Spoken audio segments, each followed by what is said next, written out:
Avant d'être un nom qui faisait trembler les empires, avant d'être un mythe, avant d'être une peur transmise de génération en génération, Gengis Khan n'était rien.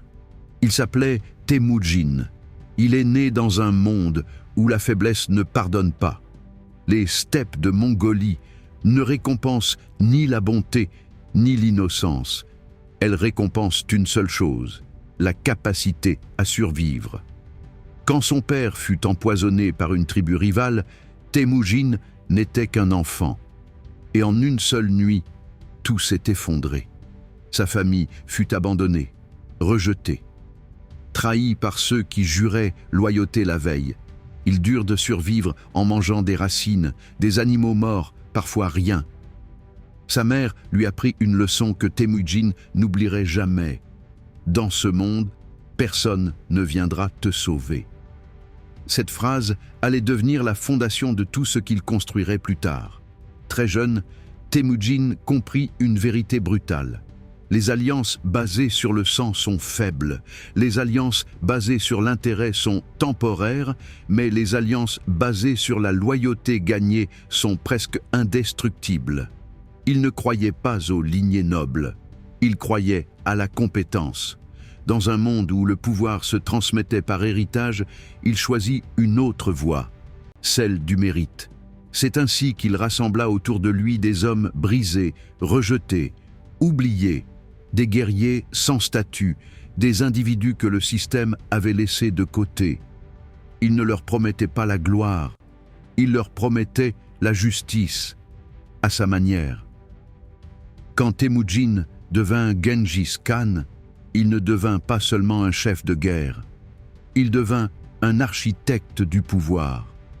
Il comprit quelque chose que les rois et empereurs refusaient de voir. Les humains ne sont pas contrôlés par la peur seule, mais par la prévisibilité. Il rendit ses règles claires.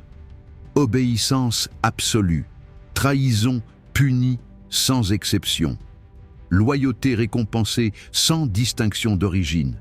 Un esclave pouvait devenir général, un noble incompétent pouvait être exécuté. Cette logique choqua le monde, mais elle fonctionna. L'armée mongole n'était pas la plus nombreuse, elle n'était pas la mieux équipée, mais elle était la plus disciplinée, la plus mobile, la plus intelligente. Gengis Khan utilisa la peur comme une arme psychologique, pas comme une fin. Les villes qui se rendaient étaient épargnées.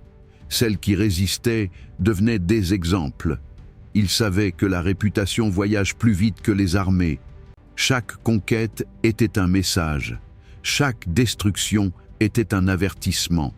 Mais ce que l'histoire simplifie souvent, c'est que Gengis Khan n'était pas un destructeur aveugle. Il protégeait les marchands. Il encourageait les échanges. Il garantissait la liberté religieuse. Pourquoi ?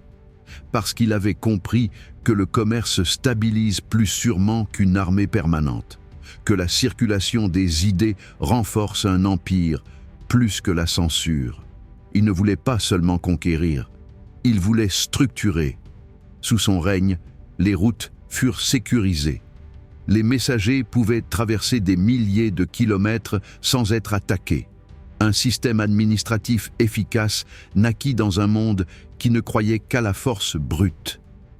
Gengis Khan comprit aussi une vérité dérangeante. Les empires tombent rarement à cause de leurs ennemis. Ils tombent à cause de leur arrogance.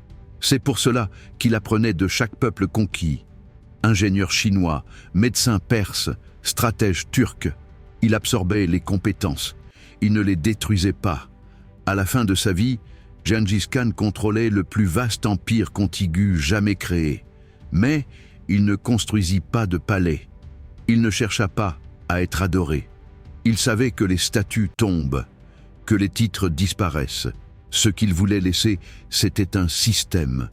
Quand il mourut, son corps fut enterré dans un lieu inconnu, sans tombe, sans monument, comme s'il voulait rappeler au monde une dernière leçon.